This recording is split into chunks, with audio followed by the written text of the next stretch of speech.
Na nogometnom igralištu Halubjana održan je 16. olimpijski festival dječjih vrtića Primorsko-goranske županije.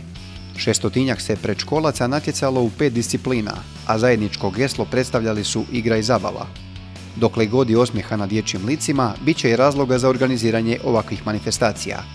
Prepoznalo je to i nebo koje je podarilo sunčan dan. Organizacija je zahtjevna jer to je projekt koji se počeo realizirati već krajem prošle godine. Tu moram zahvaliti pokroviteljima jer bez njih ne bimo mogli, a to je Hrvatski olimpijski odbor, Primorsko-goranska županija i općina Viškovo i generalni sponzor INA. Discipline u kojima je kvarnerska mladost pokazivala svoje umijeće su nogomet, bacanje loptice, skok u dalj te 2 trkačke dionice.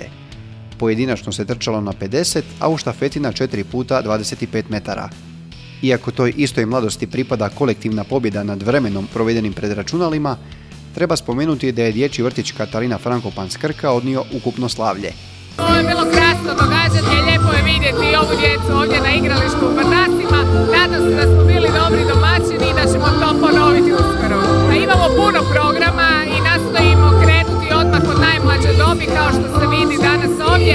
Njegujemo sportske programe, likovne radionice, kasnije kada postanu osnovnoškolci isto tako puno ulažemo i za nastavne aktivnosti. Nadamo se da ćemo zaokružiti cijeli paket mjera, da ćemo popraviti infrastrukturu i da ćemo aplicirati i zaslužiti status općina Viškovo, općina prijatelj djece. 15 primorsko-goranskih vrtića natjecalo se pod motivom "I ja želim biti olimpijac".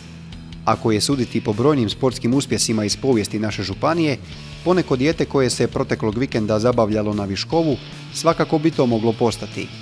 Mi im želimo svu sreću u sportskim karijerama, a u najranijoj mladosti koju žive još mnogo zabave i lijepih trenutaka.